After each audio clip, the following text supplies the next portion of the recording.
ओम सहजात्म स्वरूप परम गुरु शुद्ध चैतन्य स्वामी ने नमः। श्री उपदेश शुद्ध सार जी में आचार्य देव हमें भेद विज्ञान की महिमा बताने का प्रयास कर रहे हैं। समय सार जी में अमृतचंद्राचार्य जी ने भी कहा है कि जितने भी जीव मोक्ष में गए अर्थात सम्यक दर्शन से लेके 12वें गुणस्थानक की जो साधना आराधना है केवल ज्ञान की, वो भेद विज्ञान के आधार की ही साधना है। ज्ञान क्रियाभ्याम मोक्ष, यहाँ ज्ञान को व्यवहार और निश्चय की अपेक्षा से समझना है। व्यवहार की अपेक्षा से देव गुरु शास्त्र के माध्यम से जो तत्व निर्णय के लिए 6 द्रव्यों का 9 तत्वों का स्वरूप जो यथार्थ रूप से समझाने में आया है, उसे समझकर उससे अपनी आत्मा का अर्थात स्वरूप का स्वभाव का निर्णय करके तत्व निर्णय करके अपने स्वभाव की आराधना करना, जो एकमात्र भेद ज्ञान और भेद विज्ञान के आधार पर होती है। इसलिए पहले से 12वें गुणस्थानक में भेद विज्ञान की साधना चलती है, डायरेक्ट और इनडायरेक्ट की अपेक्षा से। इसे ही ज्ञान क्रिया कहा गया है। पहले से 4थे गुणस्थानक तक ज्ञान की क्रिया और 4थे से 12वें तक ज्ञान सहित की क्रिया। यहाँ ज्ञान का अर्थ ज्ञान स्वभाव आत्मज्ञान की अपेक्षा से समझने का प्रयास हमें करना चाहिए।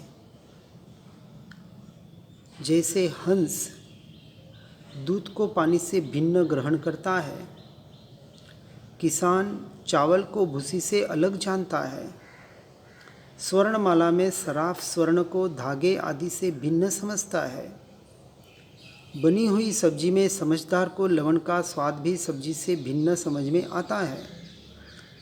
चतुर्वेद्य एक गुटिका में सर्व औषधियों को अलग अलग समझता है।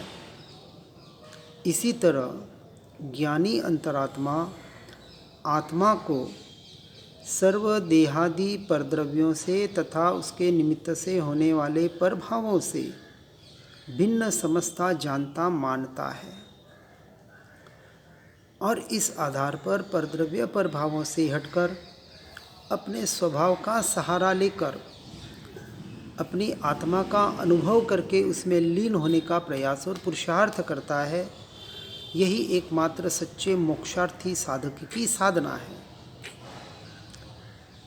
और आत्मा वास्तव में अनुभवगम्य है, जो स्वयं से स्वयं की ही अनुभूति का विषय है। देव गुरु शास्त्रों ने हमें उसकी विधियां बताई है। जिसे जो विधि अच्छी लगे, जो साधन अच्छा लगे, जो मार्ग अच्छा लगे, लेकिन भीतर के मार्ग में अर्थात स्वरूप और स्वभाव को समझकर उसमें मुझे स्थिर होना है, इसमें कहीं भी भेद नहीं है। और मन से इसका यथार्थ चिंतन नहीं हो सकता, क्योंकि मन से जब तक चिंतन है वहाँ विकल्प है, और आत्मा निर्विकल्प विकल्पातीत वस्तु है।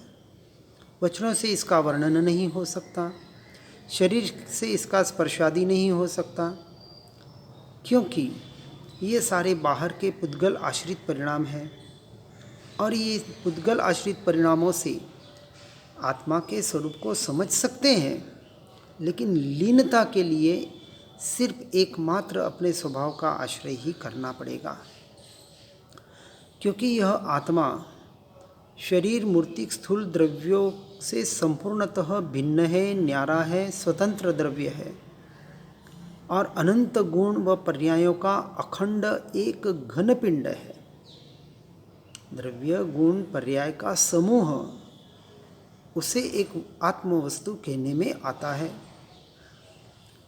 इस आत्मा का संबंध किसी परवस्तु से है ही नहीं। यह आत्मा अपने ही ज्ञान दर्शन सुख वीर्य आदि अनंत गुणों का स्वामी है। और अपने से अपने में अपने लिए है। जो 6 कारक बताए गए हैं वो 6 कारक जब आत्मा से आत्मा में आत्मा के लिए ही घटित होते हैं, जहाँ अन्य कुछ भी होता ही नहीं है। इस आधार पर सम्यक दर्शन, सम्यक ज्ञान, सम्यक चारित्र की आराधना होती है। इसी आधार पर सम्यक तप, संयम और त्याग की आराधना होती है। इसी आधार पर आत्मा में ही जो संवर और निर्जरा तत्व है वो प्रकट होता है, और इसी ही आधार पर आत्मा में मोक्ष रूपी पर्याय प्रकट होती है। ये सारे परिणाम जो पर्याय में आत्मा के ही पर्याय में प्रकट हो रहे हैं, एकमात्र स्वभाव और स्वरूप के लक्ष्य से उसकी स्थिरता के आधार पर होते हैं। इसलिए जिसने अपने उपयोग को अपनी आत्मा में जोड़ दिया, अपने ज्ञायक भाव में, या यूँ कहे परम पारिणामिक भाव में जोड़ दिया, वह मोक्ष मार्ग का अधिकारी बनता है। इसलिए आत्मा आप ही से आप में ही क्रीड़ा अवगाहन करता हुआ शनै शनै शुद्ध होता हुआ परमात्मा हो जाता है। निश्चय से भले हम कहें कि आत्मा परिपूर्ण शुद्ध है, लेकिन पर्याय में अशुद्धता है, उसका भी साथ में स्वीकार करना है। क्योंकि अशुद्धता का स्वीकार नहीं किया जाए तो फिर पुरुषार्थ किस बात का रहा। उस अशुद्धि का निकालने की अपेक्षा से शुद्ध का आश्रय ले रहे हैं, काम इतना ही करना है। इसलिए जितनी मन वचन काय की शुभ व अशुभ क्रियाएं हैं वह सब पर है, आत्मा नहीं है। इसलिए क्रिया तो होगी, बिना क्रिया के हम वहाँ तक पहुँच नहीं सकते, बिना विकल्प के भी हम निर्विकल्प तक नहीं पहुँच सकते। अभी अपनी आत्मा में स्थिर होने के लिए भाव मन का सहारा हमें लेना पड़ेगा। ये जो मन वचन काया मिली है, पढ़ना सुनना, ये जो हम स्वाध्याय सत्संग आदि जो कुछ भी कर रहे हैं, तो इसमें तो पुद्गल का सहारा है, लेकिन उसके आश्रय से यदि धर्म मान ले और अपने स्व का, अपने स्वभाव का आश्रय न करें तो हमारा वहाँ अटकना हो जाएगा। इस अटकने से हमें निकलने का यहाँ प्रयास कराया जा रहा है। इसलिए आत्मा को पहचानने वाला अंतरात्मा आत्मरसिक हो जाता है, आत्मानंद का ही प्रेमी होता है, और इस आत्मा के लक्ष्य से उसके भीतर से विषय भोग जनित सुख की श्रद्धा मिट जाती है। कि जो सुख बाहर मान रहा था श्रद्धान के आधार पर कि बाहर किसी आधार पर मुझे सुख मिलेगा, अब बाहर के इंद्रिय विषयों भोगों से सुख नहीं है ऐसा तो मान लिया, लेकिन यदि सिर्फ और सिर्फ शरीर आश्रित धर्म की क्रियाओं में भी सुख प्राप्ति की अभिलाषा करेगा और अपने सुख स्वभाव, आनंद स्वभाव, ज्ञानानंद स्वभाव की ओर दृष्टि नहीं करेगा, तो क्रियाओं के नाम पर भी पुण्य का बंध करके निर्जरा का जो लक्ष्य था वहाँ से वो वंचित रह जाएगा। इसलिए मैं स्वयं सुख स्वरूप हूँ, मैं स्वयं आनंद स्वरूप हूँ, मैं स्वयं ज्ञानादि अनंत गुणों का घनपिंड हूँ, ऐसा जो श्रद्धान है वह श्रद्धान, और श्रद्धान के आधार पर सारा ये मोक्ष का मार्ग टिका हुआ है। इसलिए एक आत्मानुभव को ही अपना कार्य समझना और उसके सिवाय जो व्यवहार में, अर्थात चौथे, पांचवें, छठे गुण स्थानक में जो इस साध्य तक पहुंचने के लिए जो व्यवहार आश्रित साधना है, उस साधना का आश्रय लेकर और फिर उसके आश्रय से अपने स्वभाव का आश्रय लेकर स्वभाव स्थिरता का प्रयास और पुरुषार्थ करना, यह सारी चेष्टा एक आत्मार्थी की होती है। निश्चय से आत्मा तो स्वभाव से सर्व चेष्टाओं से रहित निश्चल परम कृतकृत्य है, यह श्रद्धान में होता है। और जो पर्याय में मलिनता है, अशुद्धि है, उस अशुद्धि को निकालने के लिए सारी साधना उस जीव की होती है। इस तरह आत्मा को केवल आत्मारूप ही टंकोत्कीर्ण ज्ञाता दृष्टा परमानंदमय समझकर उसी में रमण करने से मुक्ति की प्राप्ति होती है। अब एक प्रश्न आता है कि इसमें देव गुरु आदि का श्रद्धान सहयोगी आवश्यक है या नहीं है। तो इसको गाथा 492-93 में बता रहे हैं। यह आत्मा आप ही अपने को तारने वाला है, इसलिए इसको व्यवहार की अपेक्षा से बाहर का साधन साधनभूत बताया गया है। परंतु परमार्थ की अपेक्षा में बाहर का अवलंबन भी सहकारी हो सकता है, साधन हो सकता है, लेकिन साध्य नहीं हो सकता। जैसे कोई नौका अपनी विशेषता से ही आप समुद्र में पार जाती है, उसी प्रकार आत्मा अपनी विशेषता से स्वयं आप ही अपने से मुक्ति को पाता है। अर्थात आत्म ध्याने आत्मा रिद्धि मळे सभी आई रे, या आत्म भावना भावता जीव लहे केवल ज्ञान रे। ये जो बता जा रहा है कि जब आत्मा से आत्मा की साधना करता है, अपने से अपने में लीन होता है, तब उससे अनंत गुणा कर्मों की निर्जरा होने से उसका मोक्ष का मार्ग प्रशस्त होता है।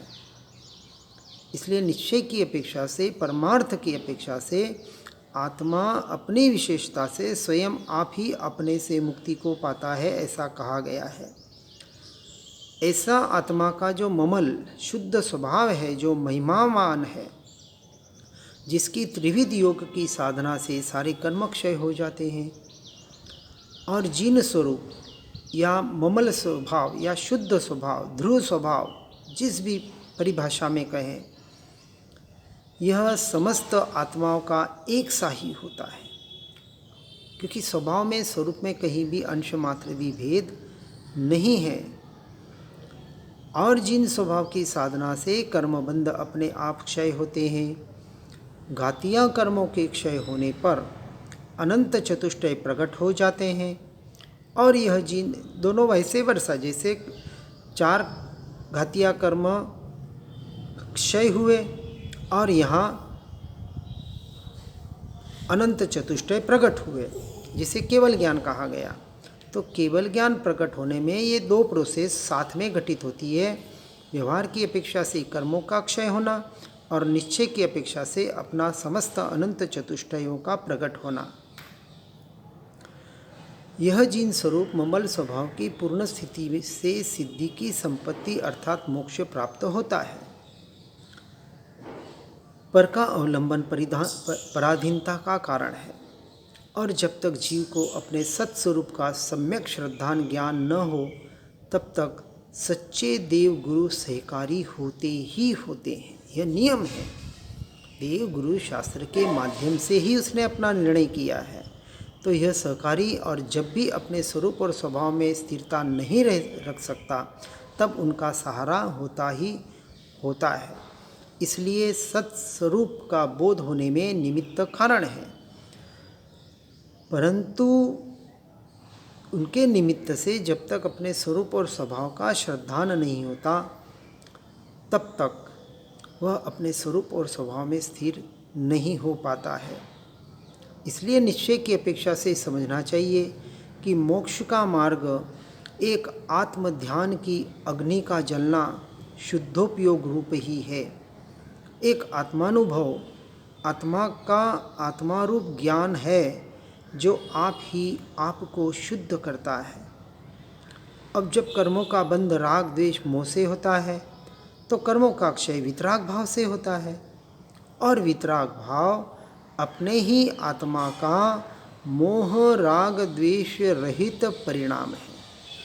और इस वितराग भाव को हमें प्रकट करना है। परमात्मा ने उसे प्रकट कर लिया है अनंत काल के लिए, परमानेंट। इसलिए त्रिविध योग से अपने आत्मा को आत्मा के द्वारा रोककर, जो आत्मा परद्रव्यों की इच्छा से विरक्त हो, सर्व परिग्रह की इच्छा से रहित हो, दर्शन ज्ञानमयी आत्मा में स्थिर बैठकर आपसे अपने को ही ध्याता है, और ऐसा आत्मा भाव कर्म, द्रव्य कर्म, नो कर्म को रंच मात्र भी स्पर्श नहीं करता है, केवल एक शुद्ध भाव का ही अनुभव करता है, जिसे शुद्धोपयोग कहा गया। उससे सारे पूर्वबद्ध कर्म क्षय होकर मुक्ति की प्राप्ति होती है। अब यह सब कैसे होता है? तो गाथा 494-95 में कह रहे हैं कि सिद्धपद मुक्ति अपने पुरुषार्थ से प्रकट होती है, इसलिए पुरुषार्थ करो।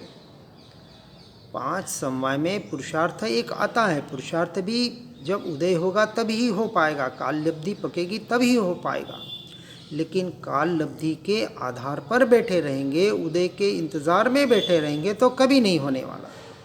तो पुरुषार्थ करो ऐसा ही उपदेश दिया जाता है और आत्म पुरुषार्थ से ही सिद्ध परमात्मा बना जाता है। आत्मा अनंत वीर्य का धारी है, अपना पुरुषार्थ ही तारण तरण बनाने वाला है और इसी का आलम्बन लो, स्वीकार करो। यही हितकारी है, इष्ट है और इसी रूप परिणमन में लगो और अपनी पवित्र भावना से ज्ञान का स्वीकार करो, अपने स्वभाव का स्वीकार करो। बार बार उपदेश स्वभाव और स्वरूप की तरफ लाने के लिए बताया जा रहा है। सिद्ध परमात्मा ने रत्नत्रय धर्म का सार प्राप्त कर लिया है, इसलिए आत्मा से परमात्मा पद को प्राप्त करके नित्य परम आनंद में मगन है, जो सर्व अंग और लोकालोक को प्रकाशित करने वाले हैं। ऐसा सिद्ध स्वरूपी शुद्धात्मा, ऐसी शक्ति, अनंत शक्ति मुझ में ही पड़ी है, उसे पर्याय में प्रकट करने का हमें निरंतर प्रयास और पुरुषार्थ करना है। इसलिए ऐसा अपना वीर्य प्रकट करो और आत्मा में वह सामर्थ्य है जो दृष्टि के आलंबन से सिद्ध परमात्मा तक पहुंचा सकता है। इसलिए जो साधना करनी है, शुद्धात्मा के स्वभाव की भावना ही एक संसार सागर से पार कराने वाली नौका है। यह निश्चय रत्नत्रय स्वरूप है, शुद्धात्मानुभव स्वरूप है। आत्मिक अतीन्द्रिय आनंद को सिद्धि सुख या सिद्धों का सुख कहते हैं। जैसा शुद्धात्मा का अनुभव सिद्ध भगवान को है, वैसा ही शुद्धात्मा का जब अनुभव होता है उसका स्वीकार होता है। जैसे नौपद जी की होली में यशोजी जी ने कहा है, रूपातीत स्वभाव जे केवल दंसन नाणी रे, ते ध्याता निज आत्मा होय सिद्ध गुण खाणी रे। तो सिद्धों का जो रूपातीत और ज्ञान दर्शन सहित जो आनंद का स्वभाव वो भोग रहे हैं, अभी हम भोग नहीं पा रहे हैं, उसकी तरफ हम दृष्टि नहीं कर पा रहे हैं, इसलिए कहा ते ध्याता निज आत्मा, ऐसा मैं हूँ, ऐसा मेरा स्वभाव है। ऐसा जब हम ध्यान करते हैं, उपयोग अपने भीतर लाने का पुरुषार्थ करते हैं कि ऐसे ही सिद्ध परमात्मा जैसा मैं शुद्धात्मा हूँ, ऐसे शुद्धात्मा का जब अनुभव होता है, तब जैसा सुख और आनंद सिद्धों को वेदन हो रहा है, वैसा ही सुख और आनंद शुद्धात्मा का वेदन मुझे हो रहा है। ऐसे पहले उसका निर्णय करता है, ऐसा श्रद्धान करता है और इस श्रद्धान के आधार पर ऐसा अनंत सुख फिर पर्याय में प्रकट होता है। पूरी साधना इस आधार पर चलती है। इसलिए यह सब आत्मा भावना और आत्म पुरुषार्थ से ही संभव है, अन्य कोई दूसरा उसका उपाय नहीं है। इसलिए पुरुषार्थ के द्वारा स्वरूप की दृष्टि करने से और उस दृष्टि के बल से स्वरूप में रमणता करने से पूर्वबद्ध कर्म क्षय होकर पर्याय में शुद्धता प्रकट होती है। यह बात चित्त में बैठती क्यों नहीं है, ऐसा एक प्रश्न होता है।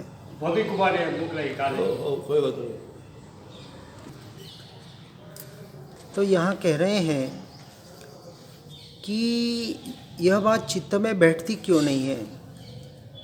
तो कह रहे हैं गाथा 496 में, मन बुद्धि चित्त अहंकार यह सब कर्मोदय जन्य पर्यायी परिणमन है।